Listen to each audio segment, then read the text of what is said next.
नमस्कार। कभी सोचा है कि लगभग 80 साल पहले लिखे गए शब्द आज भी हमारे लिए इतने जरूरी और शक्तिशाली कैसे हो सकते हैं? आज हम परम पूज्य गुरुदेव पंडित श्री राम शर्मा आचार्य जी के लिखे अखंड ज्योति के अक्टूबर 1946 के अंक से कुछ ऐसे ही विचारों को समझने वाले हैं। तो चलिए साथ मिलकर ज्ञान के इस सफर पर निकलते हैं। तो चलिए सबसे पहले एक बहुत ही बुनियादी सवाल पर गौर करते हैं। हमारी जिंदगी का असली मकसद क्या है? हम यहाँ हैं क्यों? ये एक ऐसा सवाल है जो ना जाने कब से हम सभी को, चाहे वो बड़े बड़े दार्शनिक हो या हम जैसे आम इंसान, सबको सोचने पर मजबूर करता आया है।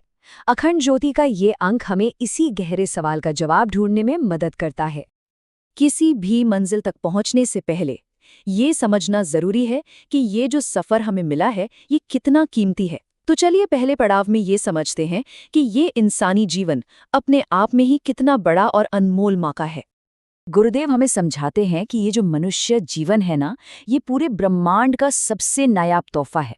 शास्त्रों में भी कहा गया है कि आत्मा 84 लाख अलग अलग योनियों यानी कि अलग अलग तरह के जीवन रूपों से गुजरने के बाद जाकर कहीं मानव शरीर पाती है।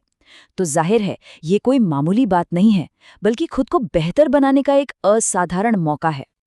और इस बात को और अच्छे से समझने के लिए गुरुदेव का ये कथन देखिए। ये शरीर क्षणिक सुखों में लिप्त होने के लिए नहीं, बल्कि एक उच्च शाश्वत लक्ष्य को प्राप्त करने के लिए है। ये लाइन हमें याद दिलाती है कि हमारी जिंदगी का मकसद सिर्फ दुनिया की छोटी मोटी चीजों में खुश होना नहीं, बल्कि इससे कहीं ज्यादा गहरा और जरूरी है। तो ठीक है, अगर ये जीवन इतना कीमती है, तो फिर सवाल ये उठता है कि इसका सही इस्तेमाल कैसे किया जाए। गुरुदेव के हिसाब से इसका जवाब कहीं बाहर नहीं, बल्कि हमारे ही अंदर छिपा है। चलिए अब आत्मनिर्माण की इसी कमाल की शक्ति को समझते हैं। देखिए, असली तरक्की बाहरी दुनिया में नहीं, बल्कि हमारे अंदर शुरू होती है। हम ही अपने चरित्र के, अपने कैरेक्टर के निर्माता हैं। बिल्कुल वैसे जैसे एक कुम्हार मिट्टी को बड़े सब्र और हुनर से आकार देकर एक खूबसूरत बर्तन बना देता है, वैसे ही हमें भी अपने विचारों, अपनी आदतों और अपने संस्कारों को गढ़कर अपनी शख्सियत बनानी होती है। तो ये जो खुद को गढ़ने का सफर है, इसके 4 बड़े ही जरूरी पड़ाव हैं। सबसे पहला है आत्मनिरीक्षण, यानी ईमानदारी से अपने अंदर झांकना। इसके बाद आता है इंद्रिय संयम, मतलब अपनी इच्छाओं पर काबू रखना। फिर है सद्गुणों का विकास, यानी अच्छी आदतों को अपनाना। और आखिर में विचारों की शुद्धि, यानी अपने मन को साफ सुथरा रखना। यही वो प्रैक्टिकल रास्ता है जिस पर चलकर हम खुद को बेहतर बना सकते हैं। अब देखिए, हमारे सामने ना हमेशा 2 रास्ते खुले होते हैं। एक है धर्म का रास्ता, जो शायद मुश्किल लगे, पर ये हमें अंदर से शांति, ताकत और एक ऐसी खुशी देता है जो हमेशा टिकी रहती है। और दूसरा है भटकाव का रास्ता, जो थोड़े समय के लिए तो मज़ेदार लग सकता है, लेकिन आखिर में हमें कमज़ोरी और दुख की तरफ ही ले जाता है। और मज़े की बात यह है कि हर दिन, हर पल ये चुनना हमारे ही हाथ में होता है कि हमें किस रास्ते पर चलना है। अच्छा, जब हम अंदर से खुद को मजबूत बना लेते हैं ना, तो इसका असर हमारी बाहरी दुनिया पर भी पड़ता है। ये तो स्वाभाविक है। तो चलिए अब देखते हैं कि ये अंदर की ताकत हमारी कामयाबी और अच्छी सेहत की बुनियाद कैसे बनती है। सच्ची और टिकाऊ सफलता के लिए 4 मजबूत स्तंभ बताए गए हैं। पहला, सार्थक कर्म, यानी जो भी काम करे एक मकसद के साथ करें। दूसरा, अथक परिश्रम, यानी बिना थके मेहनत करना। तीसरा, नैतिकता, यानी अपने उसूलों पर टिके रहना। और चौथा, आत्मविश्वास, यानी खुद की काबिलियत पर पूरा भरोसा रखना।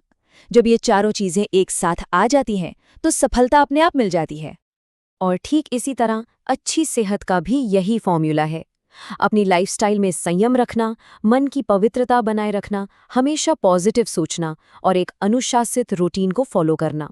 अच्छी सेहत का मतलब सिर्फ शरीर का ठीक होना नहीं है, बल्कि जब मन, शरीर और आत्मा तीनों एक साथ स्वस्थ हों, तब हम सही मायने में स्वस्थ होते हैं।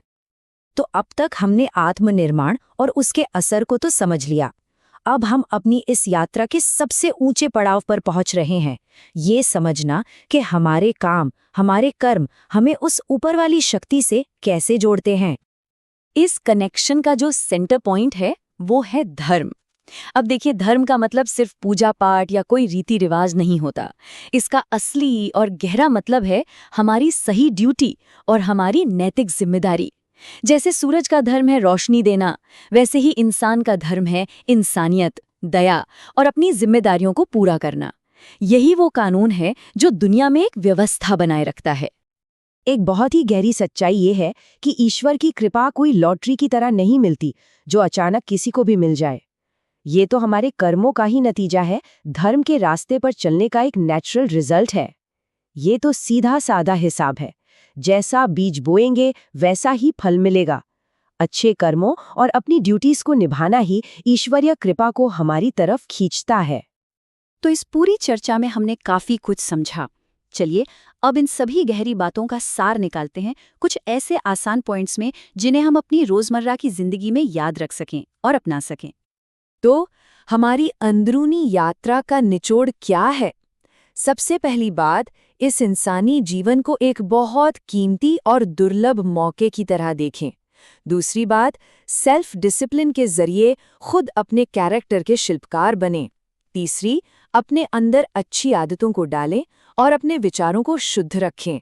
और चौथी, हमेशा उस रास्ते को चुनें जो हमें सच्ची शांति और खुशी दे। और इन अंदरूनी उसूलों को बाहरी जिंदगी में कैसे लागू करें? अपनी सफलता को अच्छे और नेक कामों की नींव पर बनाएं।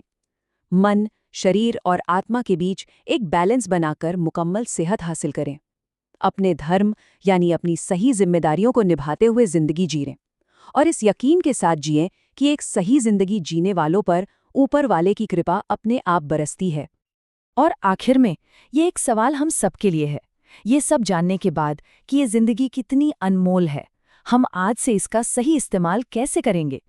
ये सवाल सिर्फ सुनने के लिए नहीं है, बल्कि सोचने के लिए है और इन महान शिक्षाओं को अपनी जिंदगी का हिस्सा बनाने की प्रेरणा लेने के लिए है।